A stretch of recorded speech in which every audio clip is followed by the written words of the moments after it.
Everybody, are we all ready? Wobbly.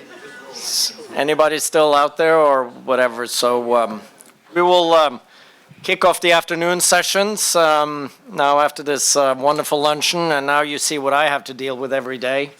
Great predictions by my boss.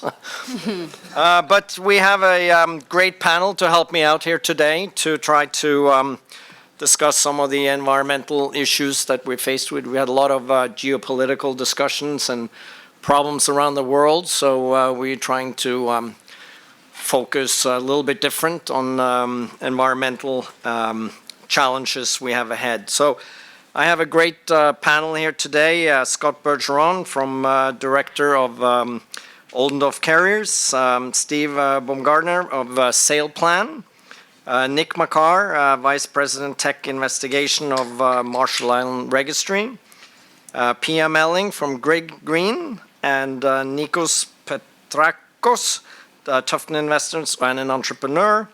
So with the help of this excellent panel, hope we can keep you guys awake for at least 35-40 minutes.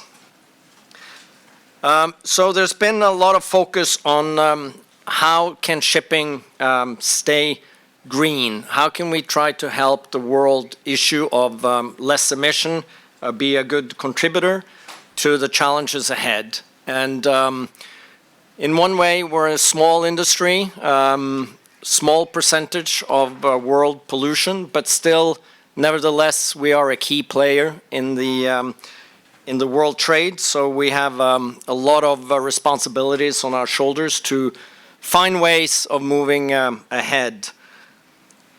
I think that we see a lot of good work done by the industry. There are a lot of great companies out there, great entrepreneurs, creative people, putting a lot of effort into new technology investments, putting the foot out to try to come up with solutions of how we can reduce emission and meet the greenhouse gases goals.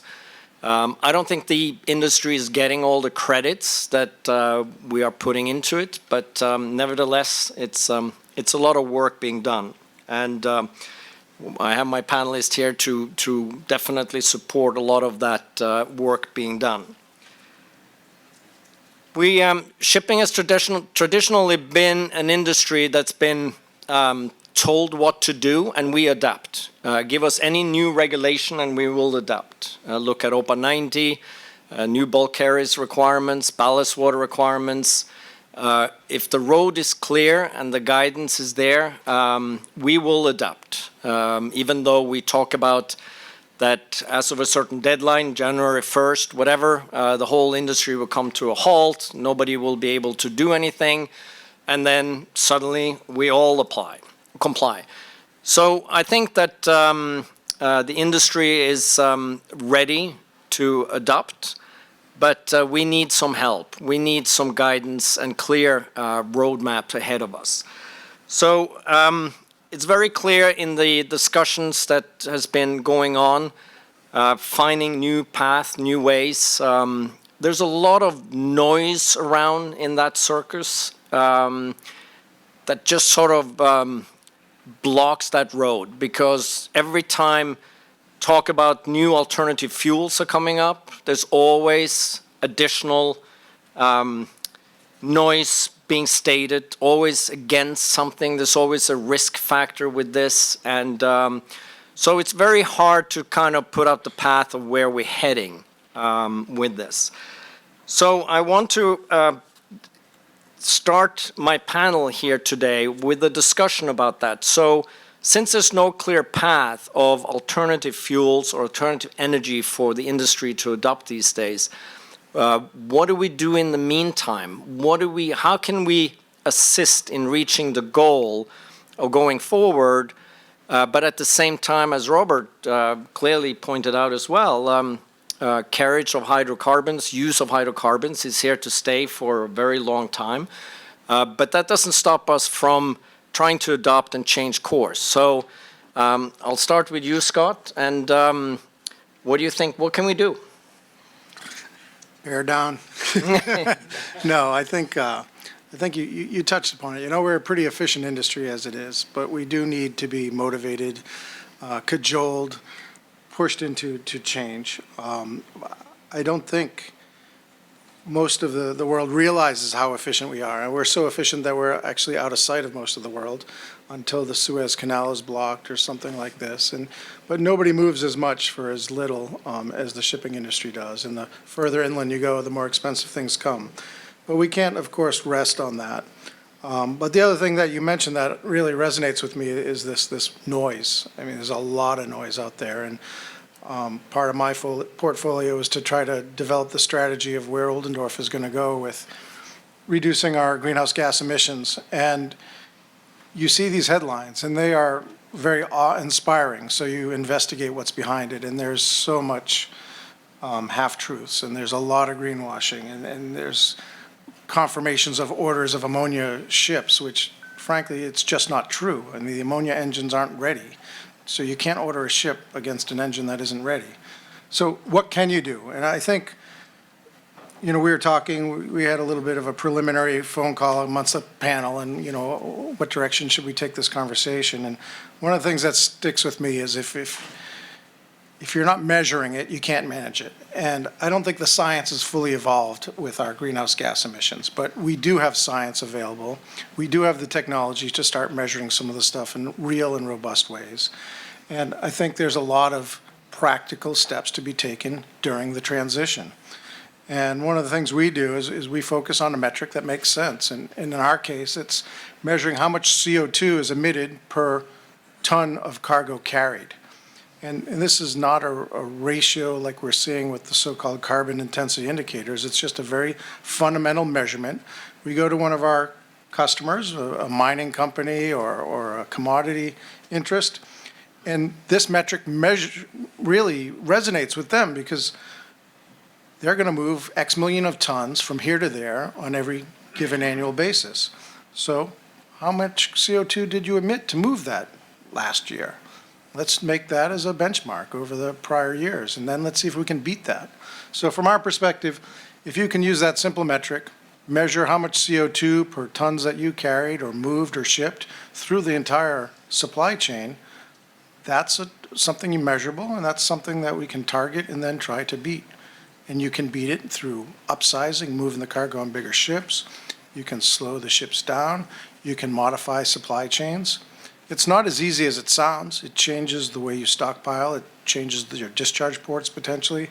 But if you're determined, and it's important for you to achieve something, keep it simple, and let's focus not on perfection, but on the transition. Great. So Steve, you deal with real-time data. How do you see that playing out with helping the industry to analyze the consumption emission and path forward?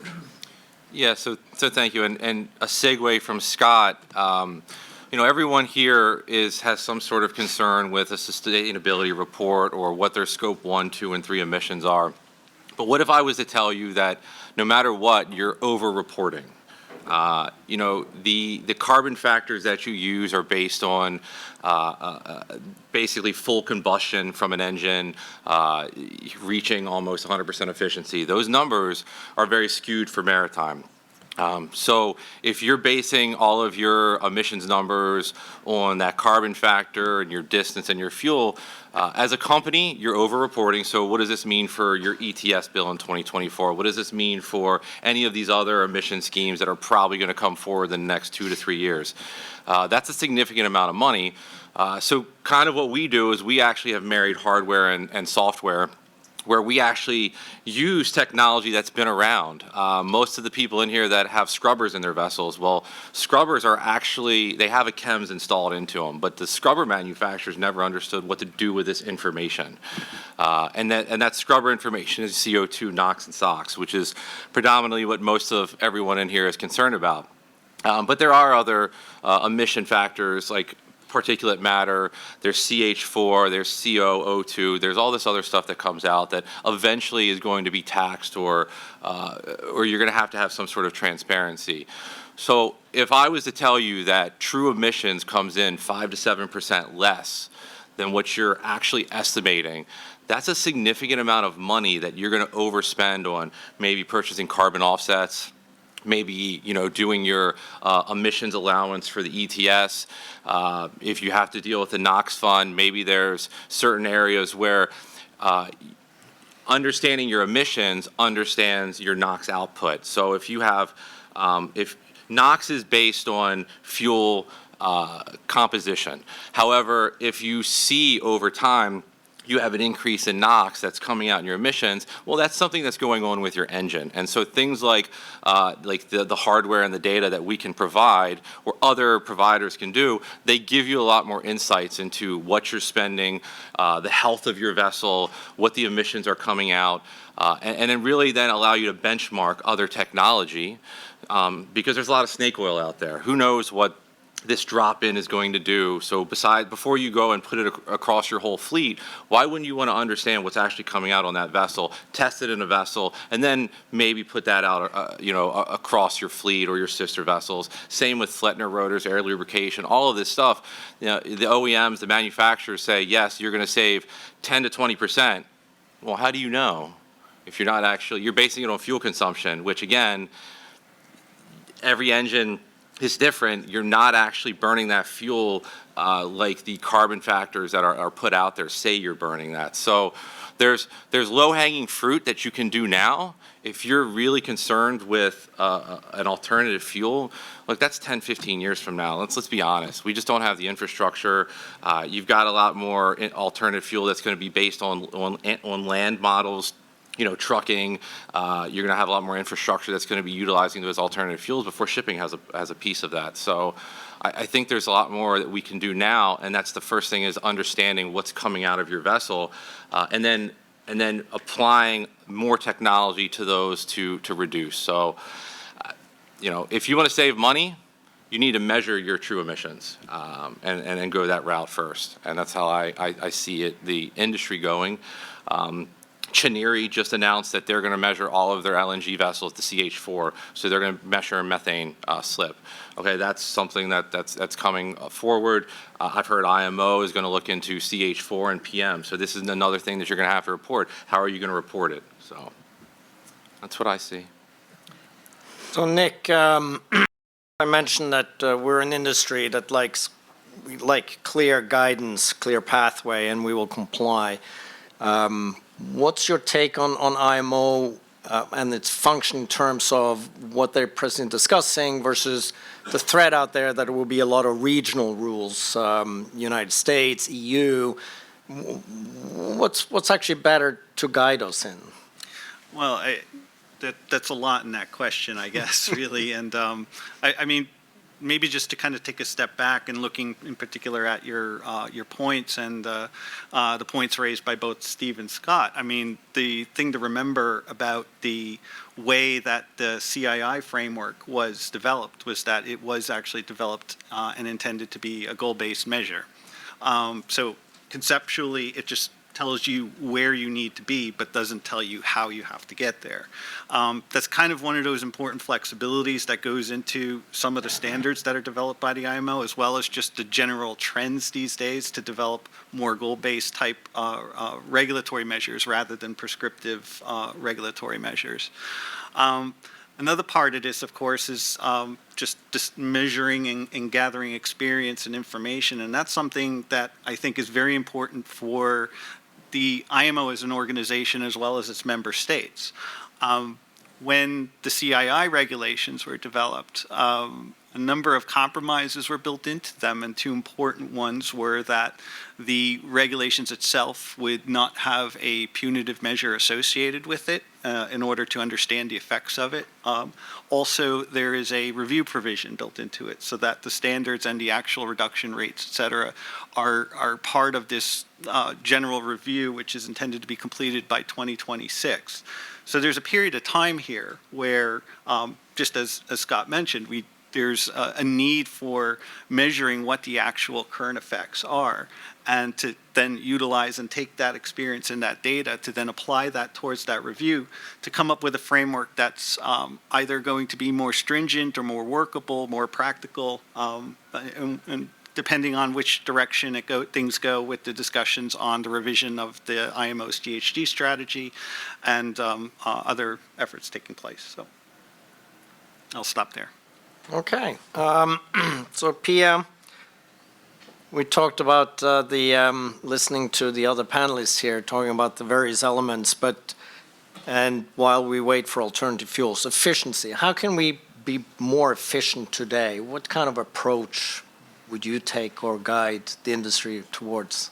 Oh, I think there's lots we can do. Of course, ballast less, have more cargo, don't rush to port to sit in line. Data will help a lot. Commercial contracts need to change as well. We really need to innovate through the supply chain, and there's lots of low-hanging fruits there if we actually spend time on identifying those. But I also want to complicate the matter further, because it's not just about CO2 emissions while the vessels are trading, right? It's the whole footprint of our industry and the new fuels. Of course, how will we source those fuels? What kind of footprint is that on the environment?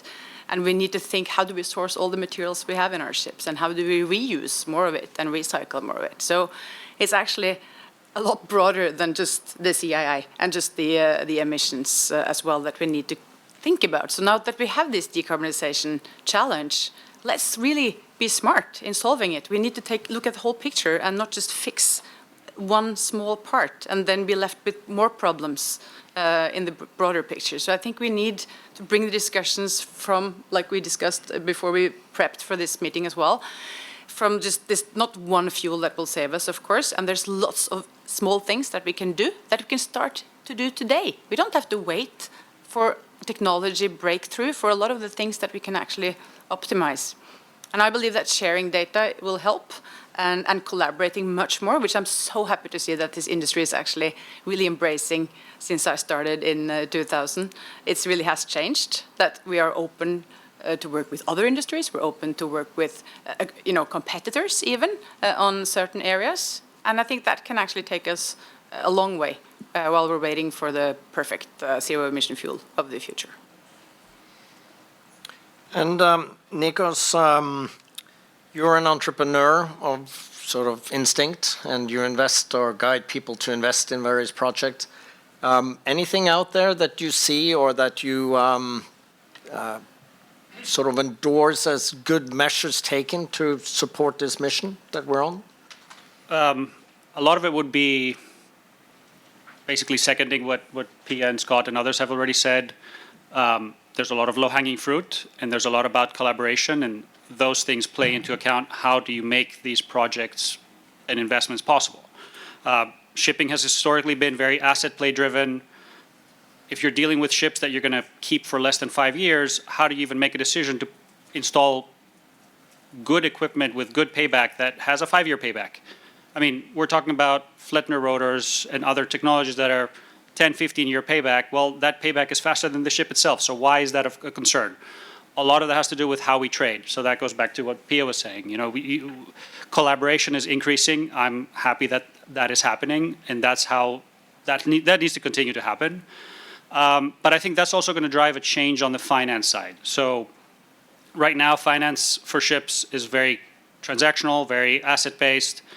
I think over time is going to drive more infrastructure type of investors coming in, looking for longer-term agreements where we become more of a industrial play as an industry, where you have 10-year charters and just looking at longer-term solutions that can then implement new technologies more reasonably. If you have a longer-term contract with a large industrial player, it turns into a partnership. You start sharing the data.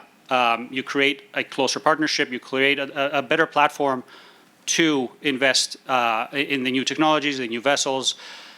I wouldn't start with the alternative fuels. We certainly need to focus on the existing technologies, and even taking it into the new fuels.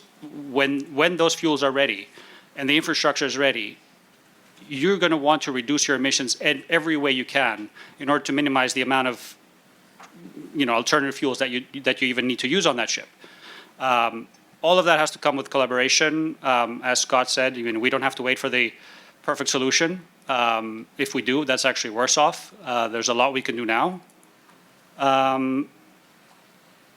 the industry definitely is moving in the right direction, I feel. For the first time in my career, I see the industry pushing regulation as opposed to pushing it back. So I'm hopeful for the future, and I think there's a lot of opportunity for new entrants and existing entrants to make good investments and move to the next step in the industry. Yeah, I agree with you. I think that with all of these regulations that industry have adopted, I think that now, I think that we do see a much more collaboration with industry in terms of making that pathway workable for us. But anyone in the panel have any thoughts on exactly that collaboration and how we are presently doing? Nick, you sit in IMO, in the heart of it. Rather than IMO telling us, do you see a change? I do, actually, and this is a great transition to this point, really, because one of the things I did want to bring up, of course, is that in that context, the IMO as an organization is sort of changing a bit, where it was traditionally, of course, an association of member states that are developing technical standards and requirements that are applicable to the industry with the industry input, of course. It's a technical organization. But now there is a greater and greater focus on assisting the industry and the sector as well, where there's just recently in 2020, the IMO established a new department within the Secretariat, the Department of Projects and Partnerships. Now, this is a department that's under the Technical Cooperation Division that's intended to help assist and supplement the member states and in establishing partnerships and working arrangements with private sector in various areas in relation to implementing of requirements. But it's actually starting to go a bit beyond that now, where it's actually looking into other environmental initiatives as well, not just climate change, but plastic pollution and other areas, where these capacity building partnerships and projects are being set up, and the IMO actually provides a facilitation role in not only initiating these projects, but then taking whatever comes of that to help contribute to the work of the organization. And an example of this would be the Green Voyage 2050 project, which was an agreement between Norway and the IMO, which is that of course is a bit more aimed at development of national action plans and measures that member states can take towards implementation of climate change type initiatives. But there are a range of other types of projects that are out there to assist industry. And not only that, but these become information sources and information portals. And industry all along has always been in a partnership with the IMO member states through its work at the various committees. Scott, representing an owner, do you feel that your views are being better heard these days than it was in the previous regulatory discussions? In respect of... Are you more optimistic about getting something that could be workable versus something... From a regulatory standpoint? Yes. Yeah, I mean, I don't think we're so focused on, what is the regulation going to be?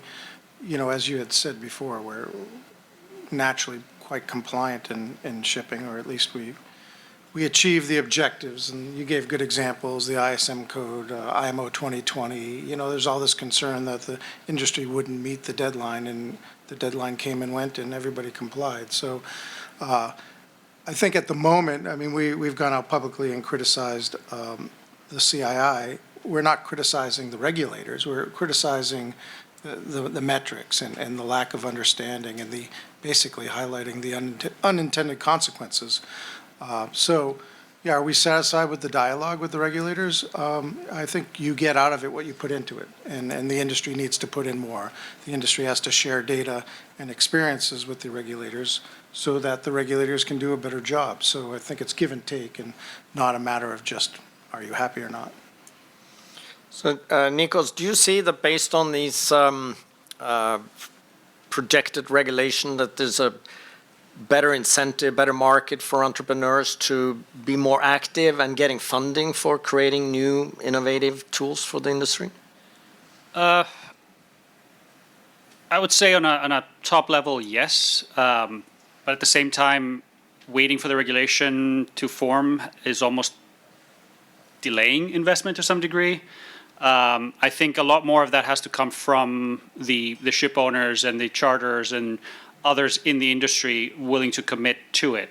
But then that in turn goes back to they're only going to commit once they have more certainty as to what comes next. I think I agree with what Scott's saying that you get out what you put in. The industry so far has never put in anything. Finally, the industry is putting something. So I think over time things will change. I know many people are not happy with the CII, but at the same time, I know almost every other regulation over time has adapted to what it should be. So I would call it a beta test for the CII at this point. But then it goes back. We need to actually work with the regulators to get it to something that's workable and doesn't have the unintended consequences. Are there any ship owners that are happy with the CII? I never met one. I don't think so. No. But, that's another discussion. So it has to change then. Yeah. Steve, with regard to alternatives, with collecting data and all that, and you see the measurements, slow steaming, is that going to work out? So slow steaming is like anything else. It depends if you put power limitations and power management systems on your engine. But if you think about your car, okay, if you have a V8 and you drive it at 20 miles an hour, do you really think you're going to be burning your fuel properly? No, and that's really what slow steaming improper slow steaming is doing, because you're taking your vessel, you're slowing down. Why do you purchase fuel? You purchase fuel to do a unit of work. That unit of work is move a ship from A to B. If you don't move that ship appropriately through the water, then you're wasting fuel. All that money that you're putting into fuel is you're wasting by slowing your vessel down, and now you're adding more tonnage to the ocean for adding more trade into that area where you've reduced your speed because you have to still meet certain requirements. Slow steaming, I think, is a sore subject with some owners, some technology companies, and then the fuel providers love it because they're making a killing, because all you're doing is purchasing more fuel to do the same unit of work that you should have been doing at 80% of your engine load or 80% of your engine load management. So I am not necessarily against, but I'm not for slow steaming, because we have the data to support that you're basically, if I give you $1 of fuel, you're only, I forget this. Come talk to me. I actually have the metrics to show like what actually you're doing with your fuel at slow steaming versus how much work you're getting out of that fuel. This is your one chance, and you blew I know, and I blew it. blew it. I blew it. It's like a 1-to-4 ratio difference between actually running your vessel under the specific load that you should be based on the OEM manufacturer design, as opposed to slowing down to 30, 40, 50% of the engine optimization. So, Well, Steve, maybe if I could help save you. Yeah, I mean, this save me is on that where, again, it sort of goes to the argument of terminology and, should we be talking about slow steaming or should we be talking about speed optimization? Yeah. And of course, that's where something like this really comes into play, is sort of demonstrating the benefits of optimization. Right. Thank you. Thank you for that save, Nick. High five. So, I don't remember that. so making ships more efficient over time while we wait for the alternative fuel and PIA, prolonging the life of ship, is that a good thing, or? It would be good for the environment, yeah. Yeah? And thinking about all the offshore assets as well that has a short lifetime and that has to be decommissioned. Maybe you could build something new on those bases, right? But then you also need to think how you design ships, because they're all purpose-built and it's not modular. It's not easy to convert the ship into something else, right? Or another type of ship. It doesn't normally become very efficient, neither cost efficient nor very good at its purpose. So I think that also needs to start with design, but I really want to challenge also how yards are designing ships and why we need to have so much custom built into every ship. Why can we not standardize more, and why can we not reuse more of the equipment on board as well? Of course, it needs to be recertified. That's a hurdle.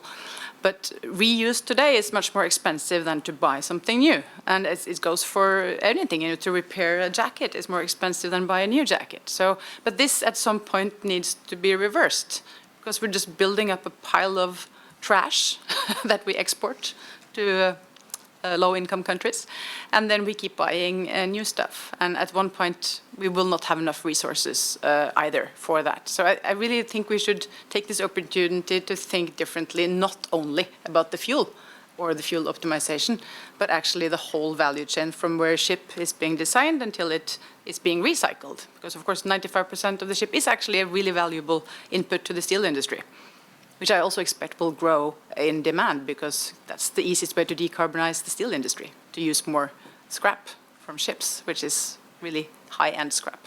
So I think there's lots of interesting stuff happening, but we need to challenge how we're thinking. And not just technically, but commercially, contracts, everything. It's really complex. And that's why we need to meet with people that think differently from us. I really am a firm believer of that. We cannot stay in our little echo chambers and just repeat our truth to people who share the same truth. We need to surround ourselves with people who have totally different views and be open for that. So that's something that I hope that this industry will do more of. I disagree with you. Yep, good. I welcome that. Yeah. Friction. Full cycle economy. So. Well, we're getting closer to the end of this panel, but I open up for any questions from the audience, any Q&A. You want to challenge the brilliant panel I have? Yep, Jan. So one question to the panelists, and let's see who could answer. But one of the sort of unintended consequences sometime of new regulations is, let's say in the case of CEI, that of course, the focus on having a good rating of CEI. Is there sort of an incentive, and I've heard this, that there in charter parties, for example, there could be some monetary compensation in a contract if you return a ship with a poor rating. But is then the risk that a ship operator or a crew will take unnecessary safety risk in order not to damage the CEI rating, and there is sort of an unintended consequence of some safety risks? I know Nick maybe as a flag. I mean, one thing I can speak about is that certainly it is being raised at both the Marine Environment Protection Committee, but also the Maritime Safety Committee as well. The idea of ensuring that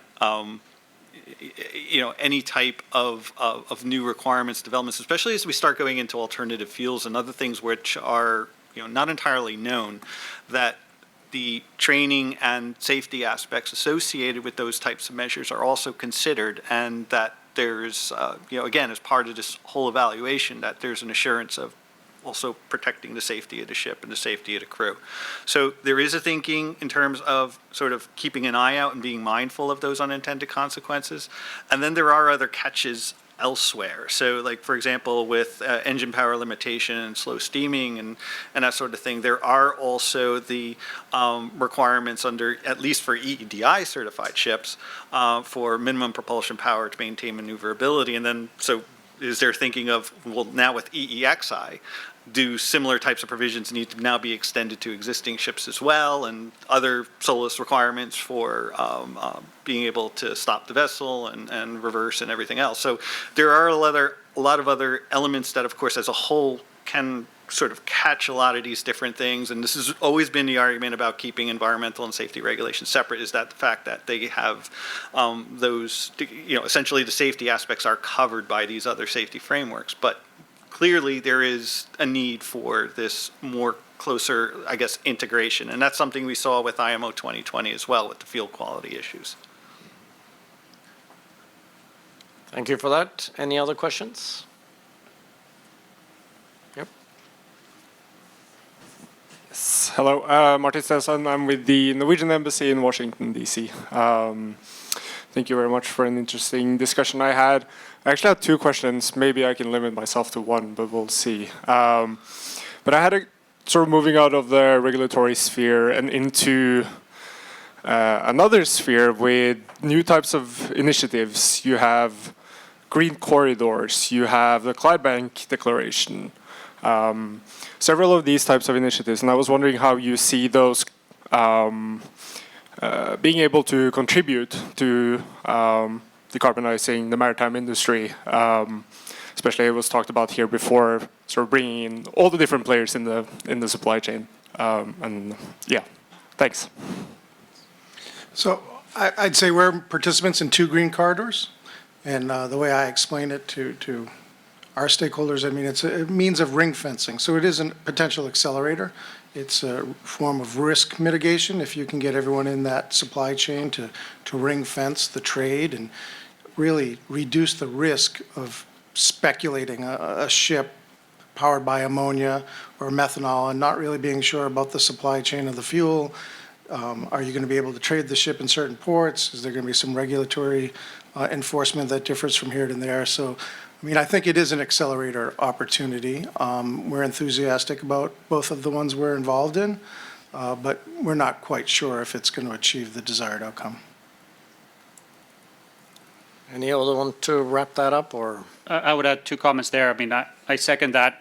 I think they're critical for the next steps because they allow investments from participants who wouldn't otherwise be able to invest. So the countries and ports, they're not going to invest in something on a ship that they don't know is going to come back for the next 2 years because it's going to trade around the world.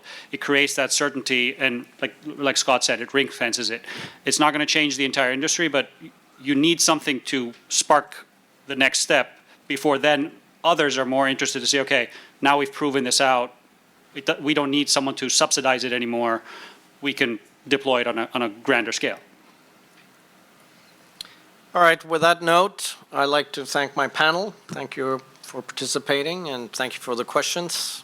Thank you, Thank you. moderator. Thank you. Thank you. Well moderated.